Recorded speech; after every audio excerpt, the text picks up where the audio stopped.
जिस टॉपिक पे बात करने वाले हैं वो टॉपिक है निपुण लक्ष्य ऐप के बारे में।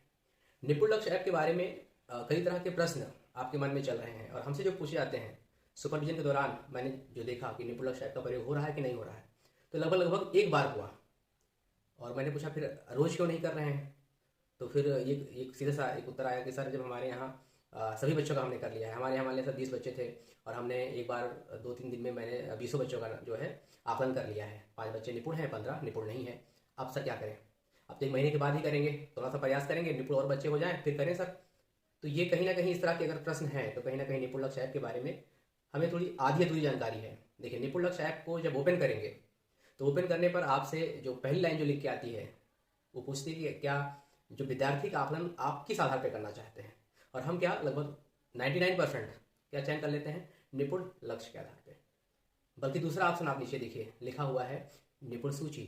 तो दोनों में से कोई एक ऑप्शन चयन करना है। मान लेते हैं कि निपुण लक्ष्य आधार पे एक बार हमने आकलन कर लिया है, लेकिन अभी जो पढ़ा रहे हैं, जिस टॉपिक को पढ़ा रहे हैं, टीजी के हिसाब से किसी न किसी सप्ताह पे हम काम कर रहे हैं और मान लिया कक्षा 1 ही है और कक्षा 1 में हमारे स्कूल में 10वां सप्ताह चल रहा है और 10वां सप्ताह पे मान लेते टॉपिक है ला दा जो वर्ड है इस पे काम करने की बात की जा रही है उसमें।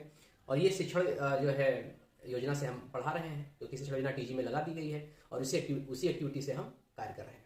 तो अब 10वें सप्ताह का आकलन निपुण लक्ष्य ऐप पे हो जाएगा। निपुण लक्ष्य ऐप को जब खोलेंगे तो वहाँ पे जो चयन करना है, ऊपर लिख के आता है कि विद्यार्थी का आकलन किस आधार पर करना चाहते हैं, वहाँ पे आप चयन करिए निपुण सूची के आधार पे, साप्ताहिक सूची के आधार पे। और जब चयन करेंगे फिर जब नेक्स्ट पेज खुल के आएगा उसमें पूछेगा कक्षा चयन कर लीजिए अपने हिसाब से, कक्षा 1, 2, 3 कोई भी। मान लिया कक्षा 1 का चयन कर लिया, फिर पूछेगा विषय, तो भाषा हमने चयन कर लिया। और फिर जब नेक्स्ट पेज खुलेगा तो फिर वहाँ पूछेगा किस सप्ताह पे आप आकलन करना चाहते हैं, तो जिस सप्ताह पे आप हो उस सप्ताह का चयन कर लीजिए। सप्ताह 10 चयन कर लिया हमने और फिर प्रश्न खुल के आएगा, उस प्रश्न को बच्चों से पूछिए, हल कराइए। तो यहाँ पे जो प्रश्न है निपुण लक्ष्य ऐप का उपयोग हम रोज कर सकते हैं। आप जहाँ पे भी पढ़ा रहे हो, जिस भी सप्ताह पे काम कर रहे हो, अपने टीजी में देखिए आपके सप्ताह पे हैं, 10वें पे हैं, 15वें पे हैं, 20वें पे हैं, 5वें पे हैं, जहाँ पर है उससे संबंधित आकलन निपुण लक्ष्य ऐप में लगाया गया है। आप रोज प्रयोग करिए इसका।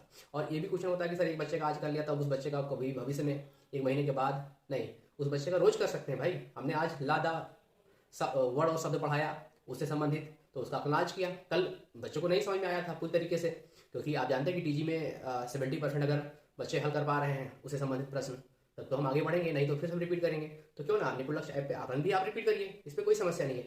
और एक जरूरी बात है, निपुण लक्ष्य ऐप केवल शिक्षक के लिए नहीं है, बच्चों के लिए भी है, अभिभावकों के लिए भी है। आप बच्चों को बताइए घर पे जाके करें उस ऐप का प्रयोग। अभिभावक से बताइए कि आप घर पे बैठ के बच्चे का आकलन आप कर सकते हैं, समझा दीजिए, अभिभावक घर पे भी करेगा। तो निपुण लक्ष्य ऐप का प्रयोग हमें यहाँ पे 2 आधार पे कर सकते हैं, निपुण लक्ष्य के आधार पे और निपुण सूची के आधार पे। ठीक है, तो दोनों आधार पे आप आकलन रोज करिए।